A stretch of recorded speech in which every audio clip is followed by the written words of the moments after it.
Just early this morning, Trump has thrown another tariff curveball, and this could affect Australia. Many other countries around the world were shocked by it too. He's talking about a 200% tariff on pharmaceuticals and 50% on copper.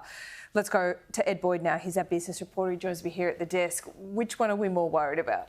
Look, the pharmaceuticals one looks like companies have at least 18 months to change their supply chains. The big business here, obviously, that will be affected is CSL, the big bloods and vaccines manufacturer. And we should have, hopefully, their shares have just started trading. We should be able to look at their share price today. It's actually up 0.5% in early trade, but CSL has a lot of manufacturing already in the mainland United States. Why, right? So that's probably why. But on the flip side, the copper price last night jumped 10%. On speculation of these new tariffs coming into effect. And BHP is one of Australia's biggest producers of copper.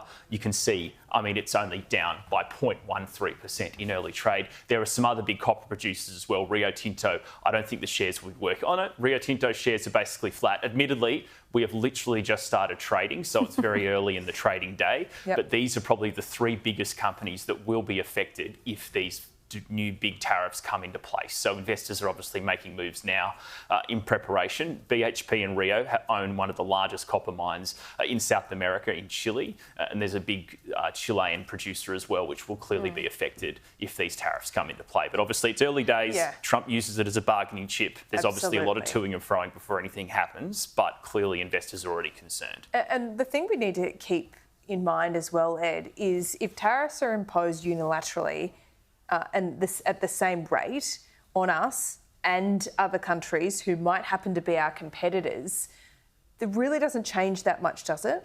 Because it's still a hike on the American consumer. Exactly. And they still need our products. The American consumer is the one that is going to be paying the additional 200% tariff on the price of pharmaceutical goods. They're going to be the ones under the pump here in pain when it comes to their finances. So if every country around the world is hit the same way, then it's still not great news, but we're still just as competitive as all other businesses around the world. The whole idea, obviously, from Trump's tariffs is he wants to set up manufacturing in the United States, bring it back to the United States. That happened a long time ago in the US. Those jobs have now moved overseas where labour is cheaper. He's trying to bring labour back to the US. That's the whole point of the tariffs that he's putting into place. A whole other question about what that does to inflation, but we don't have time for that. We need to do a whole show on it.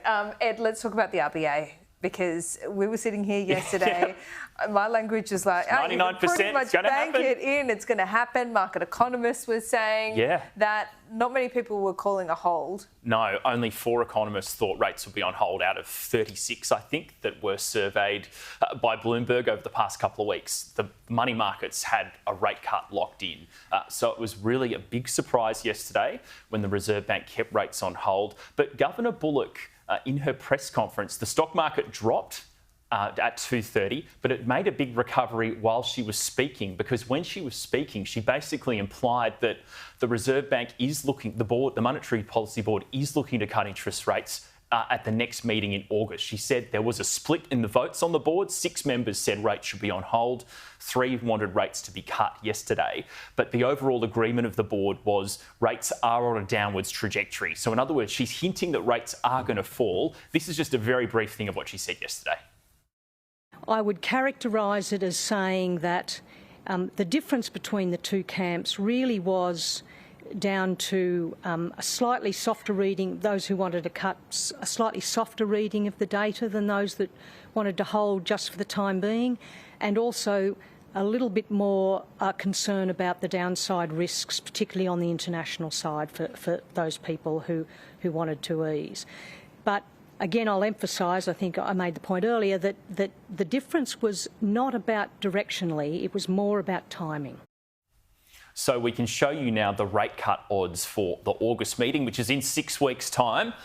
You can see there the cash rate, the chances are 82% chance that rates will fall next month, 18% for a hold. Obviously, it was 99% yesterday, and that didn't turn out how we thought. But that's what the market's pricing in right now. And if we quickly go to the next page, we can look at the ASX 200.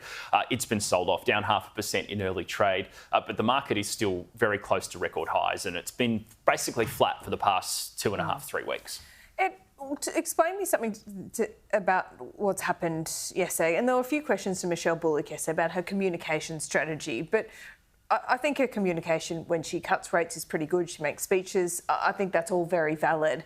But what usually happens, it is if you have the market economists banking in a cut like this and setting that expectation for millions of mortgage holders, if that's not quite right, usually the Reserve Bank governor or the board will drop hints that perhaps it's not going to be that way. But is it the case this time around? They just got into that two-day board meeting.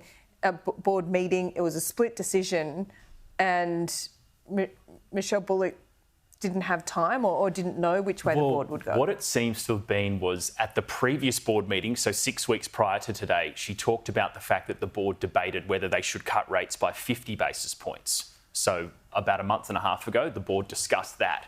So when she spoke about that at the press conference 6 weeks ago, when they cut rates 6 weeks ago, the market thought, OK, well, they thought they could have done 50 basis points today. That's got to mean they're going to cut interest rates next month at the July meeting, which was yesterday. So there were some questions about the communication strategy from the RBA thrown at Michelle Bullock yesterday. She didn't respond to all of them.